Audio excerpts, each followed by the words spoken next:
First సినిమాకి family support అనేది ఉంది. ఇప్పుడు చూజింగ్లో కంప్లీట్గా మీదైనా డెసిషన్ మేకింగ్, ఫాదర్ సపోర్ట్ కూడా ఉందా? ఎట్లా వెళ్తుంది కెరీర్ అనేది? కంప్లీట్లీ నాదే, no father involvement. Just accept చేశాక ఇది చేశాను, ఇది పాయింట్ అని చెప్తాను. He might say some betterments or suggestions, but completely నాదే. మీరు అంటే కంటెంట్ ఈజ్ ద కింగ్ అంటున్నారు కాబట్టి నడుస్తున్న ట్రెండ్ని ఫాలో అవుతున్నారా? వస్తున్న సినిమాలు చూస్తున్నారా? ఏది బెటర్? ఈ మధ్య కాలంలో రిలీజ్ అయిన సినిమాల్లో మీకు ది బెస్ట్ అనిపించిన కంటెంట్ ఏంటి? ఈ మధ్య కాలంలో ది బెస్ట్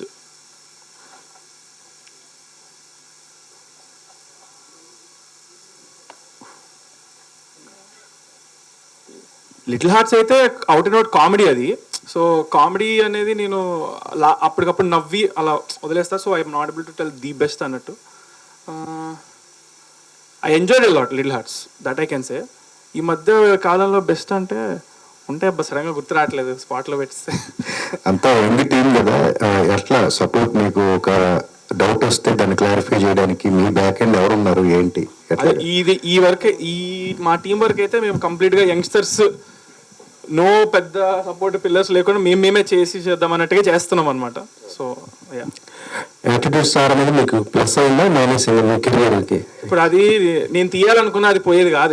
ఇప్పుడు నేను అక్కడ చంద్రాస్ అన్నా కానీ ఇప్పుడు యాంకర్ గారు కానీ హోస్ట్ కానీ ఎవరైనా లేకపోతే మీరైనా రేపు పొద్దున డైరెక్ట్గా మీరు రాయడమే యాటిట్యూడ్ స్టార్ చంద్రాస్ అని రాసేస్తారు. సో దాన్ని నేను వద్దు అన్నట్టుగా నేను వద్దు అంటే ఇంకెక్కువ అవుతుంది. అది దాన్ని నేను ఓన్ చేసుకుంటే కొంచెం బెటర్ కదా. సో అది మనం attitude can be good or bad, so I take it as good. So that's it. Actually నాకు చెప్పారు అంటే రాజమౌళి నెక్స్ట్ లేకపోతే సందీప్ చేస్తాను నేను అనలేదు సార్, ప్లీజ్ కాబోయే అన్నాను సార్. కానీ అప్పుడు వీడియో అయితే బాగా వైరల్ అయిపోతుంది. క్లియర్ మళ్ళీ వినండి, కాబోయే అని అన్నా నేను నాతో చేస్తా అనలేదు అప్పుడు కూడా. కాబోయే సందీప్ రెడ్డి వంగ గారు, కాబోయే రాజమౌళి గారు నన్ను చూసి వాళ్ళు నన్ను వాడుకోగలుగుతారు అనిపించడం కోసం నేను ఈ సినిమా చేశాను రామ్నగర్ బన్నీ అని అన్నాను అప్పుడు. నిజం చెప్పాలంటే నేను నెగిటివ్ పాజిటివ్ పట్టించుకోను, ఎందుకంటే మీరు అదే కామెంట్ సెక్షన్ లో మీరు ఎత్తుక్కుంటే పాజిటివ్ కామెంట్స్ కూడా వందల్లో ఉంటాయి.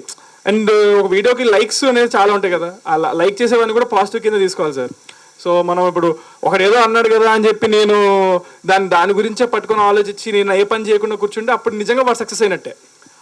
నేను రామ్నగర్ బన్నీకి ముందు కానీ అలాంటివి చాలా వచ్చాయి. ఆ వచ్చిన దానివల్లనే నేను కసితో నేను ఇంకా ఎక్కువ హార్డ్ వర్క్ చేశాను. వాళ్ళందరినీ ప్రూవ్ చేయాలి కదా, రాంగ్ ఏడుస్తా కూర్చుంటే వాళ్ళందరూ రైట్ గెలిచేసినట్టే. సో నన్ను సపోర్ట్ చేసిన వాళ్ళు చాలామంది ఉన్నారు, వాళ్ళ పేరు నిలబెట్టాలి. నన్ను కించపరిచిన వాళ్ళని అగేన్స్ట్గా చేయాలంటే మన హార్డ్ వర్క్తో చేయాలి అంతే. సో దాని గురించి it gives me more kick to be going against haters and making them fans to me by doing hard work. మీ ఇంట్లో ఒక డైరెక్టర్ ఉన్నారు కదా, మరి ఆయనతో ఇది చేయట్లేదు మీరు? మా ఇంట్లో ఇప్పుడు మా చెల్లి కూడా చేస్తుంది డైరెక్షన్, ఇద్దరు ఉన్నారు. అలా అంటే ఫ్యూచర్లో నేను కూడా అవుతానేమో, అది అలా ఏం లేదు, చేసుకుంటా పోవడమే. టైం అనేది ఒక్కొక్క దానికి ఒక్కోసారి వస్తుంది. సో అంటే మీకు మీ చెల్లికి ఫ్యూచర్లో కాంపిటీషన్ లేదు, ఎందుకు తను నాకంటే ఎక్కువ ఎదిగితే నాకు హ్యాపీగా, నేను ఎదిగితే తనకు హ్యాపీ. జయరామ్ గారు, first of all congrats bro. అంటే మెయిన్ ఒక చిన్న ఫ్లిప్లోనే ఒక గ్రేట్ విజువల్ చూపించారు. ఓకే, ఫస్ట్ ఆఫ్ ఆల్ ఈ స్టోరీ పరంగా చూసుకుంటే మహాభారతానికి కొద్దిగా సింక్ అయ్యేటట్టు చూపించారు లాస్ట్లో అనమాట. ప్రతి ఒక్క స్టోరీలో హీరో హీరోయిన్ వెళ్ళే ఉంటారు, ఇందులో ఏదో కొత్తగా చూపిస్తున్నారు. ఆ పాయింట్ ఏంటి అని అంటే ఏం చెప్తారు? మహాభారతంకి లింక్ ఏం లేదు. మహాభారతం నుంచి ఇప్పటి వరకు ఉన్న కథల్లో ప్రతి కథలో హీరో హీరోయిన్ విలన్ అనే క్యారెక్టర్స్ అంటే కామన్, కానీ ఈ కథలో ఒక డిఫరెంట్ ఎలిమెంట్ ఉందని చెప్పి ఆ ఎండింగ్ అలా ఇచ్చాం. ఆ డిఫరెంట్ ఎలిమెంట్ ఏంటి బ్రో? అది మీకు సినిమాలో తెలుస్తుంది bro. Okay bro, thank Jayaram bro. So cover songs కానీ వెబ్ సిరీస్ కానీ షార్ట్ ఫిల్మ్స్ ఇవన్నీ డిఫరెంట్ గేమ్ ఉంటుంది. అండ్ సినిమా దగ్గరకు వచ్చేటప్పటికి ఆ గేమ్ వేరు. సో ఎలా హ్యాండిల్ అవుతుంది? అండ్ అంటే ఫస్ట్ సినిమా డెఫినెట్గా ప్రెషర్ ఉంటుంది. మనోడు ఆయన కూడా ఆల్రెడీ చేసున్నాడు, సినిమా ఎక్స్పీరియన్స్ యాక్టర్, ఎలా హ్యాండిల్ చేస్తున్నారు? హ్యాండ్లింగ్ అనేది ఇంకా నాకు షార్ట్ ఫిల్మ్స్ అవే టఫ్ అనిపించాయి బ్రో. ఇక్కడ టీం వర్క్ ఉంటుంది, అక్కడ నేనే టీం. ఇక్కడ 24 క్రాఫ్ట్స్కి 24 మెంబర్స్ ఉంటారు. ఇక్కడ అలాగే 24 క్రాఫ్ట్స్, అక్కడ షార్ట్ ఫిల్మ్ కానీ సాంగ్స్ కానీ నేనే, ఆర్ట్ డైరెక్టర్ నేనే, సెట్టర్ని నేనే, ప్రొడ్యూసర్ నేనే, ప్రొడక్షన్ నేనే. అది హ్యాండ్లింగ్ కష్టం, ఎందుకంటే ప్రొడ్యూసర్ ఉండరు, ఎవరు ఉండరు, మన డబ్బులు అవన్నీ. కానీ అక్కడ ఒక ఇన్వెస్ట్ మనం ప్యాషన్తో డబ్బులు పెట్టడం తప్ప డబ్బులు వెనక వస్తాయని ఆలోచించాం. మనం అనుకున్న కథని చూపించాలి, మనం అనుకున్న కాన్సెప్ట్ని చూపించాలని. సినిమా అనేది డ్రీమ్, ఇందులో ప్రెజర్ టెన్షన్ ఏం లేదు, ఓన్లీ కాన్ఫిడెన్స్ ఉంది. ఆ కాన్ఫిడెన్స్తో హ్యాండ్లింగ్ బాగానే చేస్తుంది. Hero hi. మీ ఫస్ట్ మూవీ చూశాను నేను, రామ్నగర్ బన్ని. అందరూ యాటిట్యూడ్ స్టార్ అంటున్నారు, కానీ మీ యాక్టింగ్ బాగుంది. Thank you darling. అయితే రెండో సినిమా మీరు దానికన్నా కొంచెం హైప్గా మంచి డైరెక్టర్తో, అంటే రెండో స్టెప్ పడుతుంది కదా, మంచి డైరెక్టర్తో ఎంచుకోవచ్చు కదా. ఎందుకు కొత్త డైరెక్టర్ని ఎందుకు ఎంచుకున్నారు మీరు? వీడు పిచ్చోడు సార్, చాలా పెద్ద పిచ్చోడు. నన్ను నేను ఒక పిచ్చోడుగా I think of myself. అలాంటిది నేను ఒక మాట అన్నా ఒకసారి, టికెట్లు వెనక్కి ఇచ్చేస్తాను సినిమా నచ్చకపోతే నాకు మెసేజ్ పెడితే అని. వీడు ఒక ప్లాన్ ఏం వేసుకున్నాడు అది చెప్పచ్చా ఇప్పుడు? ఏ లెవెల్లో అంటే అది అప్పుడు కన్ఫామ్గా అప్పుడే చెప్తాం స్టేజ్ మీద. వీడు ఎంత లెవెల్లో ప్లాన్ చేసుకున్నాడంటే టికెట్ ఫ్రీగా, అసలు టికెట్ లేకుండా ఫ్రీగా పెట్టేద్దాం అన్న రేంజ్లో ఉన్నాడు వీడు. అంత ప్యాషన్గా ఉన్నాడు. అండ్ ఇతనితో వచ్చిన ప్రొడ్యూసర్ కూడా అంతే ప్యాషన్గా ఉన్నాడు. ఫ్రీగా స్క్రీన్లో సినిమా వేస్తారంట వితౌట్ టికెట్స్. డైరెక్టర్ గారు అంత అంత కాన్ఫిడెంట్గా ఉన్నాడు. జయరామ్ గారు, మీరు కథ రాసుకున్న తర్వాత కొంతమంది హీరోల దగ్గర తిరిగారంట, కొన్ని ఆఫీసులు కూడా తిరిగారు. ఎవరు మీ కథను వినలేదా, లేదా ఆ కథ వాళ్ళకి నచ్చలేదా? మీకు ఎవరు దొరకక ఇంత చేస్తున్నారా? కథ నచ్చింది బ్రో వాళ్ళకి, కాకపోతే కథ నచ్చింది కానీ టైం కావాలని అడిగారు ఫస్ట్ స్టార్టింగ్ జరిగినప్పుడు. కానీ తర్వాత ఈ కథ నేను ఎప్పుడైతే చంద్రబాబు చెప్పానో ఆ ట్రావెలింగ్లో నాకు ఇచ్చిన కాన్ఫిడెన్స్కి నా కథకి తినే కరెక్ట్ అని చెప్పి తినతో తీయడం నేను కన్ఫర్మ్ చేసుకున్నా. అంటే ఈ కథ చెప్పిన వెంటనే తను జస్ట్, నేను నరేషన్ కూడా ఏం చెప్పలేదు, జస్ట్ లైన్ చెప్పా, లైన్కే నాకు ఇంప్రెస్ అయ్యి ఈ సినిమా మనం చేస్తున్నామని చెప్పాడు డిసెంబర్లో. తర్వాత ఇంకా మేము బెస్ట్ ఫ్రెండ్స్ అయ్యాం డిసెంబర్ తర్వాత నుంచి. ఇంకా ఈ కథకి చంద్రాన్ని తప్ప ఇంకెవరిని ఊహించుకోలేదు, అంత కాన్ఫిడెన్స్ నాకు ఇచ్చాడు. Hi Chandra. Hello, wish happy birthday. Thank you. అయితే ఇందాక నుంచి మాట్లాడుతున్నారు, యాటిట్యూడ్ స్టార్ అంటున్నారు, మీరు తప్పేమని పెట్టుకుంటే అంటున్నారు. బట్ ఇప్పుడు ఉన్న సిచ్యువేషన్ ఎలా ఉందంటే, present industry scenario content present చేయడం కోసం అవసరమైతే స్టార్ హీరోస్ కూడా కలిసి, ఇద్దరు ముగ్గురు స్టార్ హీరోస్ కలిసి ఒక మ్యాగ్నమ్ ఓపస్ లాంటి సినిమాలు ఇస్తున్నారు.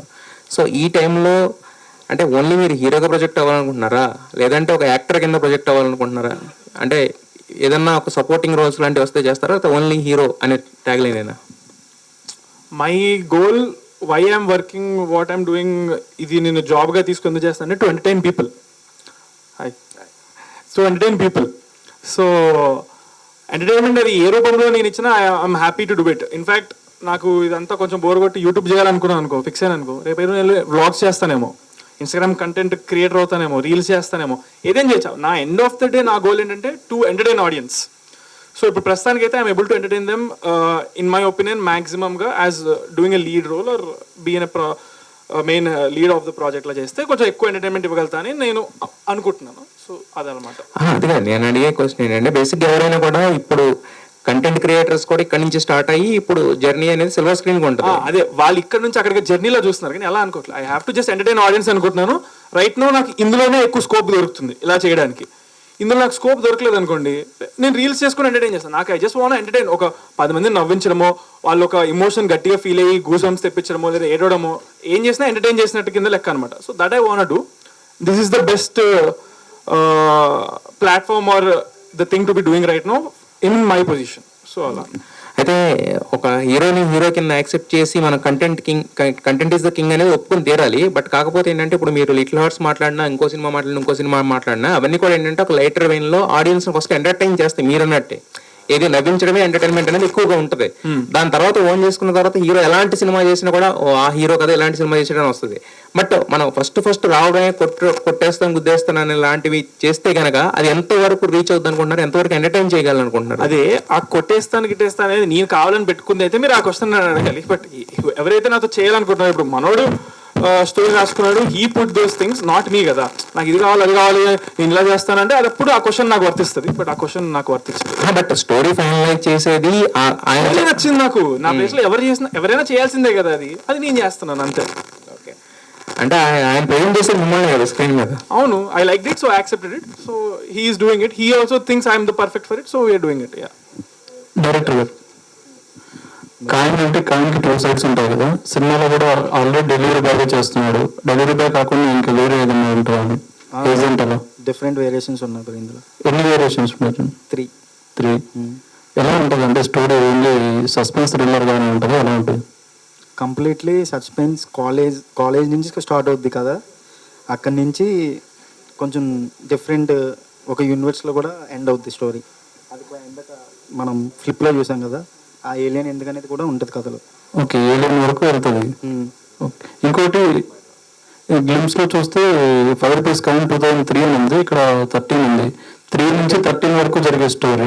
ఆ రెండింటికి ఒక కనెక్షన్ ఉంది, అది సినిమాలో మీకు తెలుస్తుంది ఆ జర్నీ ఏంటనేది. ఓకే, చంద్రహాస్ ఇప్పటి వరకు చూసిన ఈ గ్లిమ్స్లో అయితే బాగా పర్ఫామ్ చేశాడు. అంటే షూటింగ్ కూడా ఇంకా స్టార్ట్ కావాలంటున్నారు. ఇది సినిమాలో ఉండే గ్లిమ్స్ అని ఓన్లీ ఇప్పుడు బర్త్డే కోసం? గ్లిమ్స్ కాదు, first of all first clip. అంటే నేను రాసుకున్న ఒక 4 సీన్స్ ఆల్రెడీ షూట్ చేశాను, అందులోంచి గ్లిమ్స్ అనేది కాకుండా డిఫరెంట్గా వదలని చెప్పి కాయిన్ ఒక మా టైటిల్నే ప్రమోట్ చేద్దామని చెప్పి కాయిన్ ఫస్ట్ ఫ్లిప్ ఒక ఫ్లిప్ వేసాం. అంటే ఒక కథ కాన్సెప్ట్ గురించి రివీల్ చేయాలని చెప్పి ఒక కాన్సెప్ట్ ఓరియంటెడ్ వీడియో ఇది. సందీప్ కిషన్ గారి దగ్గరికి వెళ్ళారు కదా, ఆయన ఫస్ట్ టైటిల్ గెస్ చేశారా? వెంటనే గెస్ చేయలేదు, హీరో చెప్పాక గెస్ చేశాడు. ఓకే, చెప్పాక ఇంకా అయిపోయింది కదా. మీరు డైరెక్టర్, మీ పేరేంటండి కొత్తగా ఉన్నది? నిమిషి జకాసా ఏంటండి? నిమిషి జాకియాస్ సార్. జాకియాస్. ఓకే, చంద్రహాస్ గారితో వర్కింగ్ ఎక్స్పీరియన్స్ ఎలా ఉంది? చాలా బాగుందండి. అంతే ధన్యవాదాలు. చాలా బాగుంది.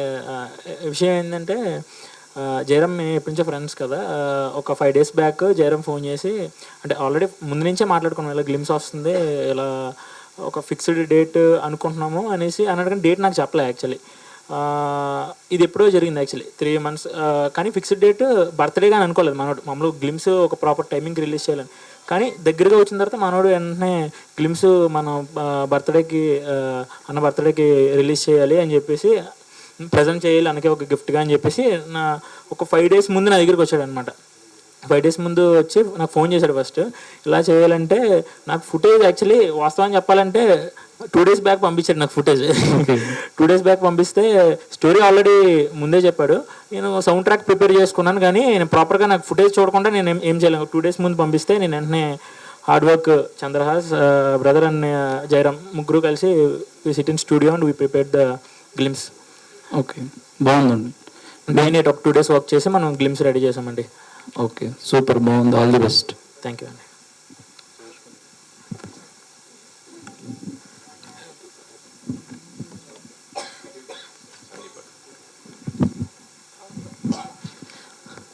Bro, Chandrahas garu, first of all happy birthday bro. Okay bro, Ramnagar బన్నీలో యాక్టింగ్ అనేది తీస్తారనమాట.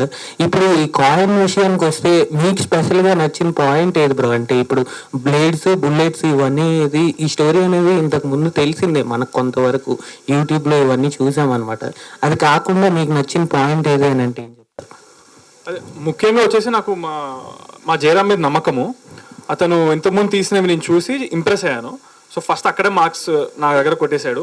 ఆఫ్టర్ దట్ మనిషి మనసు, అతని క్యారెక్టర్, అది నాకు చాలా నచ్చింది. మూడోది ఏంటంటే it is based on true events కదా, దట్ ఈస్ వెరీ ఇంట్రెస్టింగ్ అనిపించింది నాకు. అసలు నాకు చెప్పేదాకా తెలీదు 5 rupees కాయిన్స్ ఆ బండవి నాకు గుర్తు, నేను నాకు చిన్నప్పుడు చూసినట్టు. బట్ వీడు చెప్పాక అవును ఈ మధ్య రావట్లేదు కదా అనుకున్నా. బ్యాన్ అయ్యింది, దాని వెనకాల ఒక ఇది కథ జరిగింది, అదంతా మన న్యూస్లో మన అందరికీ వచ్చింది. సో అది ఎందుకు జరిగింది, ఏం జరిగింది అనే పాయింట్ మీద స్టోరీ మనోడు ఫిక్షనల్ రాసుకున్నాడు. సో అక్కడ నాకు చాలా చాలా ఇంప్రెస్ అయ్యాను అనమాట. ఓకే బ్రో, ఇప్పుడు బేస్డ్ ఆన్ ట్రూ ఈవెంట్స్ అని చెప్పారు కదా, ఇది ఏ ప్లేస్ లో జరిగింది పర్టికులర్ గా అంటే ఏం చెప్తారు? మన కాయిన్స్, మన India coins 5 rupees. Jagan OG వైబ్లో ఉంది మొత్తం సోషల్ మీడియా. ఈ టైంలో రిలీజ్ చేయడం ఎంతవరకు కరెక్ట్ అండి? ఈ టైంలో రిలీజ్ చేయడం అనేది నేను బెస్ట్ అనుకుంటున్నాను. ఎందుకంటే నేను చిన్నప్పటి నుంచి కళ్యాణ్ గారి ఫ్యాను. అంటే అందరూ అలా చెప్తారని నేను అలా చెప్పట్లే. నా ఇన్స్టాగ్రామ్ కానీ నేను చేసిన ముందు ప్రాజెక్ట్స్ కానీ చూస్తే కళ్యాణ్ గారికి బర్త్డేకి నేను ఓన్గా ఒక సాంగ్ డెడికేట్ కూడా చేశాను. అంటే అంత పిచ్చి. అనుకోకుండా మా హీరో బర్త్డే కూడా సెప్టెంబర్లో రావడం వల్ల రిలీజ్ మేము ఫస్ట్ క్లిప్ రిలీజ్ చేయాల్సి వచ్చింది. కానీ ఓజీ అనేది ఇంకా అది వేరే లెవెల్, అదొక తుఫాన్. ఓజీ అంటే ఇంకా ఓజీ సినిమాకి నేను ఫస్ట్ డే వెళ్ళిపోతాను.